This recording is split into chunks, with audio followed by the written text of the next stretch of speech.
Assalamualaikum warahmatullahi wabarakatuh dan selamat pagi, salam sehat selalu.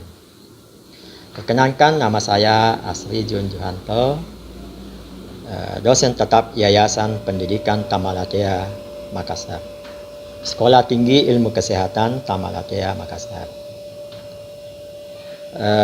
Latar belakang pendidikan saya yaitu S1 Fakultas Peternakan Universitas Hasanuddin, S2 Kesehatan Masyarakat Sekolah Tinggi Ilmu Kesehatan Tamalatea, S3 Pendidikan Pendudukan Lingkungan Hidup. Kemudian mata kuliah yang saya ampu ini adalah dasar-dasar kesehatan lingkungan. Bobotnya ada 2 SKS. Kemudian metode pembelajaran, berhubung saat ini masih dalam suasana pandemik COVID-19, maka kami menggunakan aplikasi Google Meet atau aplikasi Zoom.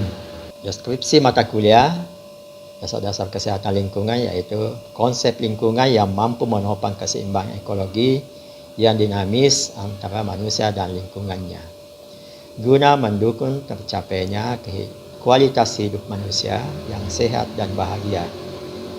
Jadi suatu keseimbangan ekologi yang harus ada antara manusia dan lingkungan agar dapat menjamin keadaan sehat dari manusia dan lingkungannya. Kemudian capaian pembelajaran mata kuliah, harapan kami kepada mahasiswa agar mampu memahami dan menjelaskan tentang konsep pengertian dan konsep ekologi kesehatan lingkungan. Yang kedua adalah hygiene dan sanitasi. Jadi personal hygiene dan sanitasi lingkungan. Yang ketiga adalah aspek kesehatan dan penyediaan air bersih. Yang keempat, pengolahan air limbah, yaitu limbah cair dan limbah padat. Kemudian yang kelima, pencemaran udara, pencemaran tanah dan pencemaran air permukaan. Kemudian yang keenam adalah pengendalian faktor. Yang ketujuh adalah hygiene sanitasi makanan dan minuman. Kemudian selanjutnya rencana pembelajaran semester dengan 16 kali pertemuan, yaitu pertemuan 1 sampai kedua adalah pengantar, yaitu ada kontrak kuliah dengan mahasiswa. Dilanjutkan dengan sejarah dan ruang lingkup kesehatan lingkungan, konsep ekologi kesehatan lingkungan, riwayat dan terjadinya penyakit serta peranan lingkungan di dalamnya. Kemudian pertemuan 3 dan 4 yaitu hygiene atau personal hygiene dan sanitasi lingkungan. Yang pertemuan 5 dan 6 adalah aspek kesehatan dan penyediaan air bersih. Pertemuan ke-7 ujian tengah semester yaitu UTS. Kemudian pertemuan 8-9 itu pengolahan air limbah, yaitu limbah cair dan limbah padat, limbah B3, pengelolaan limbah padat di rumah tangga. Kemudian pertemuan 10 dan 11 di pencemaran udara, tanah dan air permukaan, yaitu air permukaan itu sungai, danau dan laut. Kemudian pertemuan ke-12 dan ke-13 pengendalian faktor, yaitu khususnya tikus yang menjadi perantara timbulnya penyakit ya, kemudian nyamuk dan kecoak dan lain-lainnya.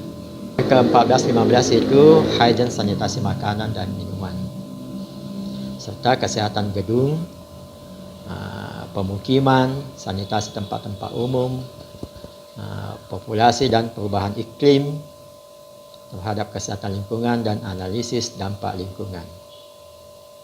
Selanjutnya pertemuan ke-16 itu ujian akhir semester. Penilaian dalam mata kuliah ini yaitu satu adalah kehadiran saat kuliah 20%. Kemudian kedua, tugas atau kelompok diskusi 20%. Ujian UTS dan UAS itu 50%. keaktifan diskusi di kelas itu 10%. Pandangan umum tentang kesehatan lingkungan. Posisi geografis Indonesia berada di persimpangan jalan lalu lintas barang, jasa, teknologi, dan manusia dari seluruh dunia yang semakin meningkat dan memiliki potensi risiko kesehatan lingkungan yang harus diantisipasi. Globalisasi yang ditandai dengan peningkatan dinamika lalu lintas barang, jasa, pergerakan manusia akan mempengaruhi globalisasi, penularan dan penyebaran penyakit, misalnya COVID-19 yang saat ini masih dirasakan ya, keavian influenza serta potensi risiko kesehatan lingkungan lainnya.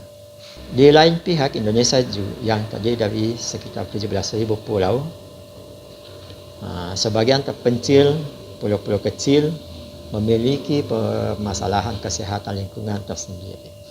Berbagai dinamika perubahan serta kondisi lingkungan baik lokal maupun global perlu diantisipasi dengan pengembangan ilmu serta aplikasi oleh dunia pendidikan.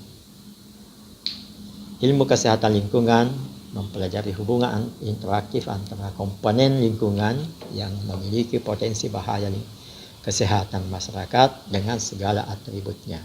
Berikut ini salah satu pertemuan dengan mahasiswa pada saat kuliah itu membahas tentang peranan kesehatan lingkungan dengan status stunting di Provinsi Sulawesi Selatan. Pada kesempatan ini, kuliah kesehatan lingkungan dengan peserta kelas khusus, yaitu mahasiswa yang program D3, Diploma 3, menuju ke strata 1. Baik, Assalamualaikum warahmatullahi wabarakatuh dan selamat pagi semua, salam sehat selalu. Waalaikumsalam warahmatullahi wabarakatuh. Baik Bapak Ibu, adik-adik sekalian, kita jumpa kembali pada pagi ini. Mudah-mudahan Anda semua di sana sehat selalu. Kita akan kembali memulai kuliah ini dengan tentunya sesuai dengan jurusan kita itu kesehatan lingkungan. Jadi persoalan kesehatan lingkungan kita ini akan bahas pagi ini tentang, saya kasih tema adalah stunting dan sanitasi. Baiklah Bapak Ibu, adik-adik sekalian, saya mau presentasikan, saya buka dulu. Baik, Bapak Ibu adik-adik sekalian, kita mengetahui bahwa saat ini masalah stunting di Indonesia itu sangat lagi mengemuka ya. Bahkan Presiden Jokowi mencanangkan itu supaya penurunan angka stunting selalu dilihatkan. Kita mengetahui bahwa stunting adalah salah satu masalah gizi. Stunting diketahui menjadi ancaman bagi kualitas hidup manusia di masa mendatang. Tidak hanya urusan tinggi badan, ya, jadi tidak mestinya persoalan tinggi badan saja, dan stunting menjadi penting untuk diberantas karena terkait dengan hambatan pertumbuhan otak anak.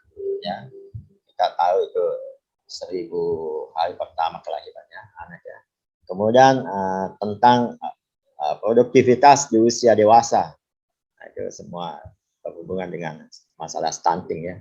Dan ancaman terhadap peningkatan penyakit tidak menular, misalnya obesitas, hipertensi, diabetes mellitus, dan lain-lain sebagainya ya. Kemudian stunting berpotensi menghambat perkembangan otak. Jadi kita memahami bahwa stunting itu mempunyai potensi, sangat berpotensi untuk memperlambat perkembangan otak pada anak ya, dengan dampak yang jangka panjang berupa keterbelakangan mental dan rendahnya kemampuan belajar dan risiko serangan penyakit kronis seperti diabetes, hipertensi, hingga obesitas sebagaimana yang saya sebutkan tadi ya. Secara langsung stunting memang disebabkan oleh banyak asupan gizi, ancaman penyakit infeksi yang berulang. Namun bila dilihat lebih dalam bahwa dua penyebab langsung ini sangat dipengaruhi oleh bagaimana pola asuh ibu, jadi pola asuh ibu, kemudian ketersediaan pangan di rumah tangga, sampai sanitasi di lingkungannya. Jadi persoalan kita lebih, nantinya kita akan membahas lebih condong ke persoalan sanitasi. Jadi stunting itu sangat erat hubungannya dengan persoalan sanitasi. Banyak kendala-kendala yang dihadapi di rumah tangga itu persoalan sanitasinya, pada sanitasi atau sanitasi lingkungan, kesehatan lingkungan yang ada di rumah tangga tersebut, ya. Banyak contoh di Indonesia, termasuk di Sulawesi Selatan ini, kita akan melihat kita bahwa ada contoh, saya kasih kasusnya misalnya Kabupaten Pangkep, Pangkep Kepulauan itu angka stunting itu agak tinggi. Padahal kita lihat potensi alam yang ada sama di Kabupaten Pangkep itu sangat potensial ya untuk menghasilkan misalnya pangan, bahan pangan ya. Jadi untuk asupan gizi. Tetapi kenyataannya data menunjukkan bahwa angka stunting di Kabupaten Pangkep itu lumayan tinggi ya dibanding kabupaten-kabupaten lain, termasuk Sinjai, Kabupaten Sinjai ya. Topografi Kabupaten Sinjai dengan Kabupaten Pangkep itu hampir sama ya. Potensi kekayaan alam itu sangat baik, jadi memungkinkan untuk income pendapatan penduduk yang di sana itu sangat baik. Tetapi kenyataannya di data stunting menunjukkan bahwa 2 kabupaten itu terdapat angka stunting yang agak tinggi dibanding kabupaten-kabupaten lain. Jadi persoalan makanan sebetulnya itu tidak ada masalah ya. Jadi persoalan gizi. Kemungkinan ada faktor lain yang bisa memperburuk stunting itu ya. Itulah makanya kita melihatnya di tentang sanitasi lingkungan, kesehatan lingkungannya. Jadi itu yang sangat mungkin yang mempengaruhi sehingga menyumbang angka stunting yang sedikit tinggi ya di 2 kabupaten tersebut. Jadi mengaitkan isu stunting dan kesehatan lingkungan, beberapa penelitian telah membuktikan bahwa kontribusi penyehatan lingkungan pada pengentasan masalah stunting cukup besar. Salah satu penelitian tentang anak-anak di Bangladesh ya yang terakses air minum bersih, jamban, serta fasilitas cuci tangan pakai sabun. Ya. Pertumbuhan tinggi badannya hanya 50%, bertambah lebih tinggi dibanding anak yang tidak mendapat akses. Yaitu hasil penelitian di Bangladesh menyatakan bahwa memang sanitasi lingkungan sangat dibutuhkan dalam menunjang penurunan angka stunting. Kemudian dalam sebuah jurnal yang disebutkan bahwa hygiene dan sanitasi yang buruk menyebabkan gangguan inflamasi usus kecil yang mengurangi penyerapan zat gizi dan meningkatkan permeabilitas usus yang disebut dengan environmental enteropathy atau EE, di mana terjadi pengalihan energi seharusnya digunakan untuk pertumbuhan, tetapi akhirnya digunakan untuk melawan infeksi dalam tubuh. Maksudnya begini, EE itu ya, jadi ada pengalihan energi ya, dan seharusnya digunakan untuk pertumbuhan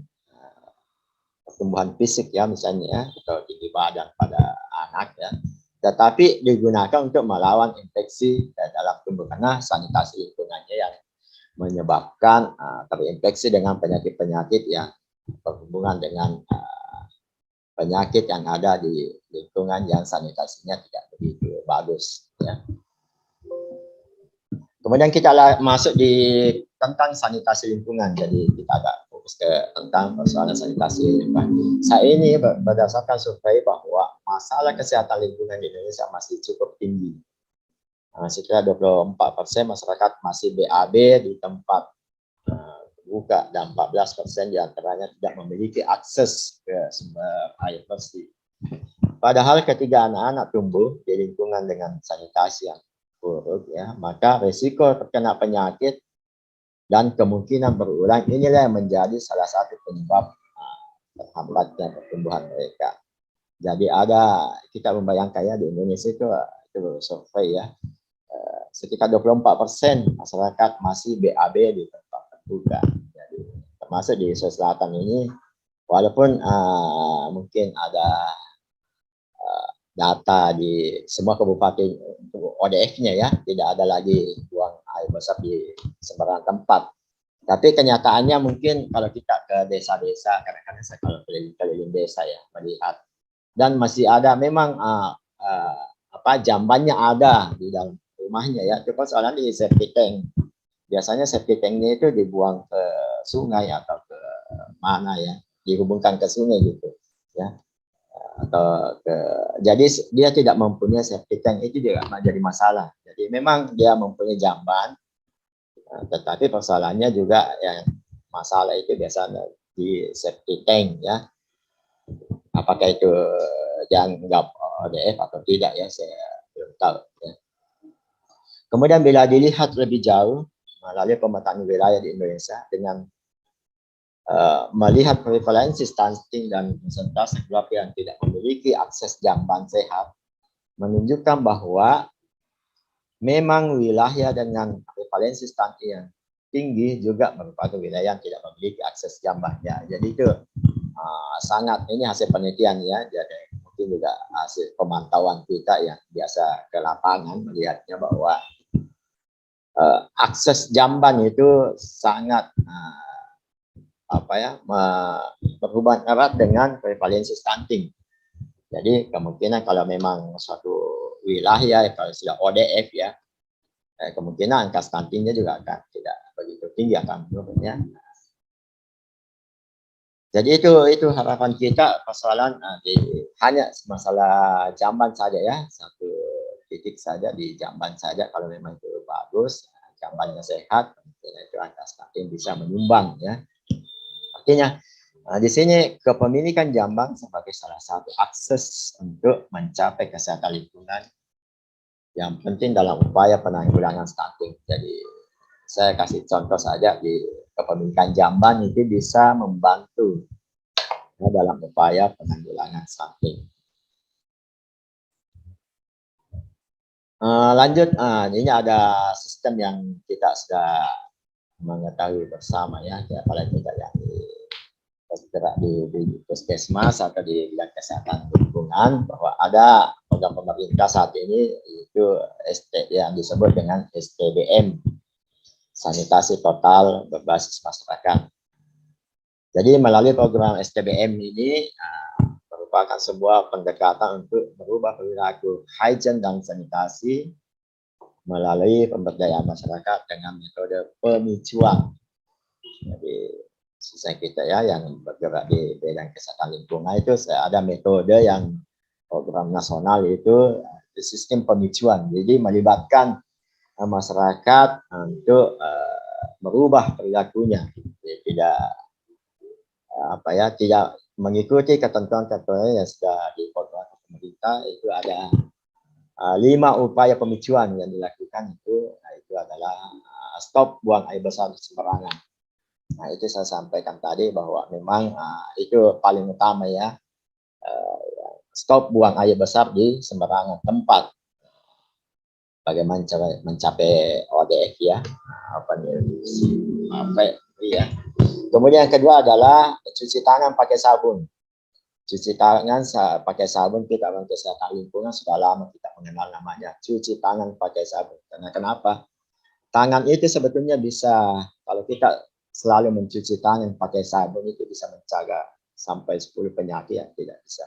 Karena tangan kita ini sebetulnya membawa penyakit ya. Kita tidak tahu kalau memang apa yang kita sentuh, apa yang kita pegang, itu kadang-kadang kita mencicipi suatu makanan tanpa mencuci tangan, itu akan melalui situ kita bisa terkena suatu penyakit tanpa kita ketahui sebetulnya. Kelalaian kita mencuci tangan ya, tidak selalu mencuci tangan. Nah, kemudian yang ketiga adalah pengolahan air minum dan makanan rumah tangga. Itu juga mesti disosialisasikan kepada masyarakat supaya dalam penyediaan air minum gitu ya. Karena kadang-kadang kita tidak melihat apakah air minum sehat itu, kemudian makanan-makanan yang ada di rumah tangga. Itu bisa saja air minum dan makanan kita bisa terkontaminasi dengan berbagai penyakit melalui vektor ya, lalat, kecoa dan lain-lain sebagainya.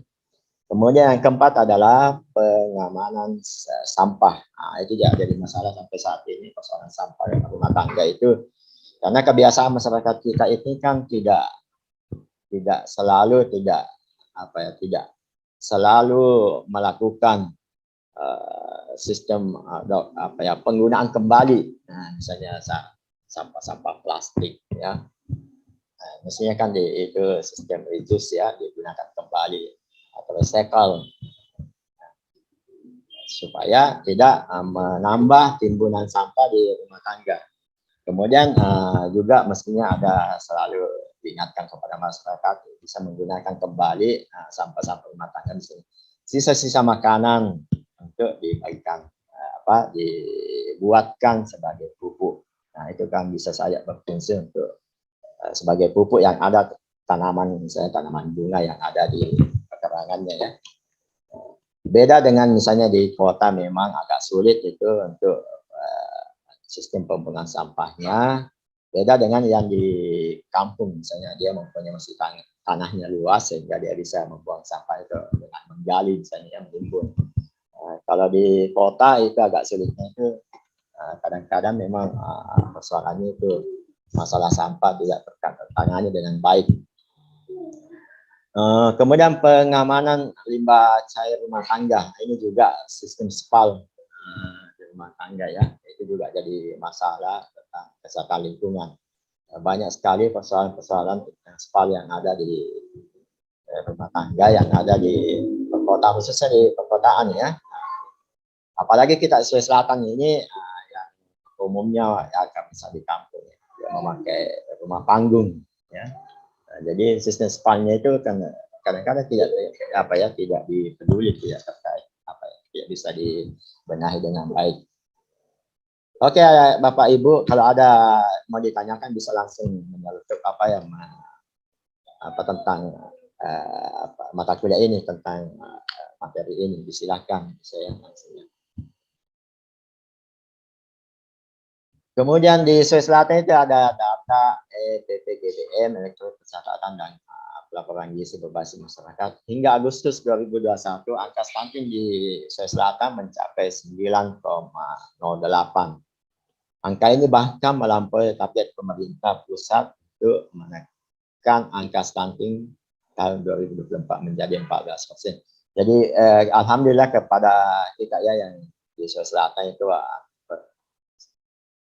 sangat signifikan penurunan angka stunting di Sulawesi Selatan itu sampai mencapai 9,08. Itu angka PPGBM ya di Sulawesi Selatan. Nah, itu akibat kita mungkin masyarakat itu sudah memahami atau sudah menerapkan tentang 5 pilar tadi ya, tentang penyediaan jamban, kemudian cuci tangan. Mudah-mudahan itu yang bisa terlaksana sampai tahun 2024 nanti ya. Secara nasional itu 14%. Kemudian angka stunting di Sulawesi Selatan turun signifikan. Jadi itu sumbangsi masyarakat kita akibat adanya edukasi pada masyarakat kita tentang bagaimana mencegah stunting. Oke Bapak Ibu, itu yang saya sempat berikan pada Bapak. Silakan kalau ada mau ditanyakan atau kita tanya jawab, silakan Bapak Ibu, adik-adik sekalian.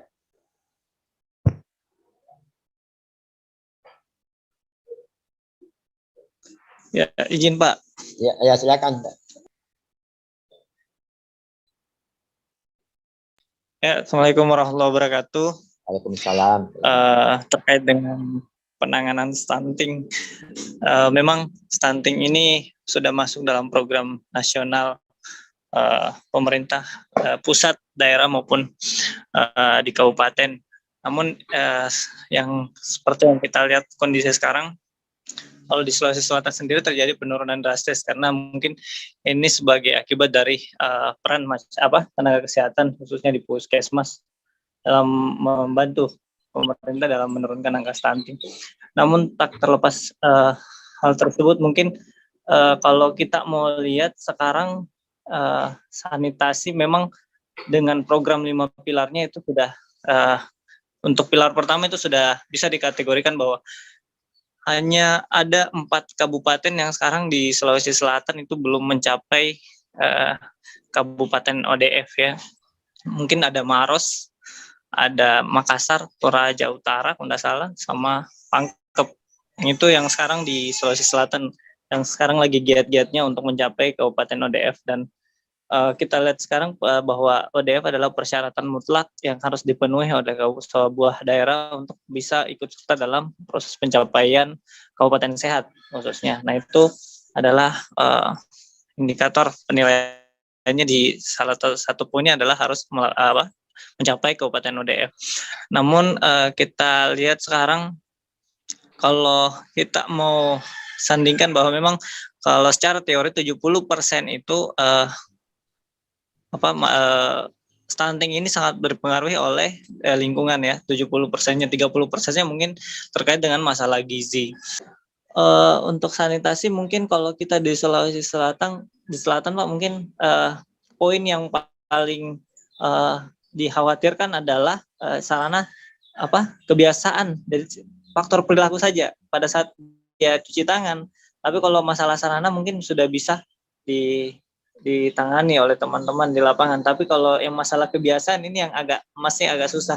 Karena kemarin saya di klinik sanitasi saya dapatkan beberapa yang menderita diare adalah perilaku daripada kebiasaan mereka yang tidak cuci tangan. Misalnya mereka yang punya bayi, kemudian habis cebok bayinya, dia tidak cuci tangan, akhirnya dia makan, dia pikir mereka anggap sepele bahwa ini cuman tinja daripada bayi yang tidak terlalu infeksius menurut mereka, tapi akhirnya hal inilah yang menganggap sepele, akhirnya dia bisa terkena diare. Dan kemudian ada KLB juga, dan itu faktor yang paling besar adalah faktor perilaku, karena penjual daripada makanan ini yang tidak menerapkan prinsip-prinsip hygiene sanitasi makanannya akhirnya bisa menyebabkan masyarakat yang membeli makanannya itu bisa terinfeksi dan terjadi diare. Dan data itu bisa dibuktikan dari data yang Bapak tadi paparkan bahwa ini ada peningkatan dan ini jauh daripada target nasional, dan saya rasa itu adalah sebuah pencapaian daripada teman-teman di lapangan dan cukup perlu diapresiasi. Menurut saya Pak, ya mungkin itu sedikit pendapat tentang saya Pak terkait dengan stunting yang ada di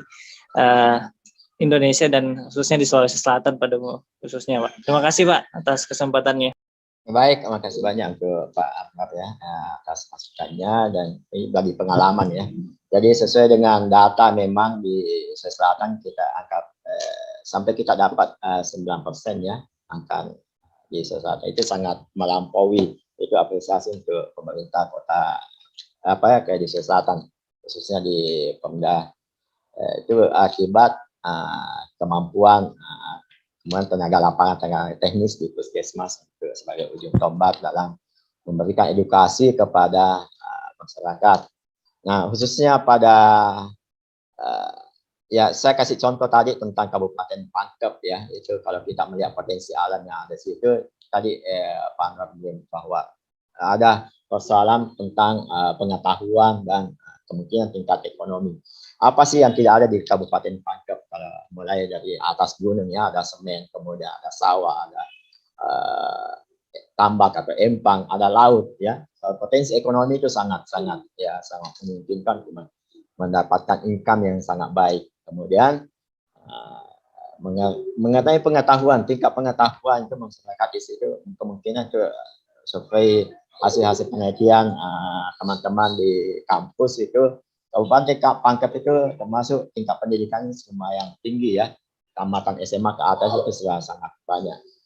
Makanya ini mungkin persoalan sanitasi memang agak tidak peduli dengan persoalan hanya cuci tangan itu yang dianggap sepele, padahal itu sangat penting buat kita untuk menjaga kesehatan kita, khususnya di dalam hal mencegah penyakit yang akan masuk ke dalam tubuh kita ya. Bagaimanapun juga tangan itu merupakan pengantar atau wadah untuk memasukkan penyakit ke dalam tubuh apabila seandainya tidak dibiasakan dengan mencuci tangan pakai sabun ya. Nah, itulah Bapak Ibu semua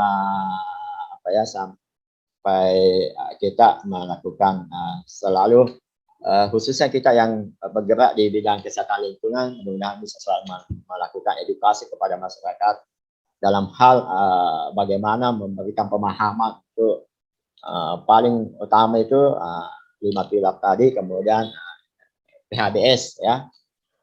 Ingat ya, PHBS, perilaku hidup sehat dan bersih, itu selalu dicanangkan kepada masyarakat kita untuk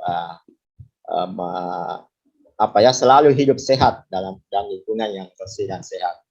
Baiklah Bapak Ibu, mungkin cukup sekian kuliah pada pagi ini. Insya Allah mudah-mudahan kita sambung di lain dengan tentunya materi yang lain, tapi tetap ada hubungannya dengan kesehatan lingkungan.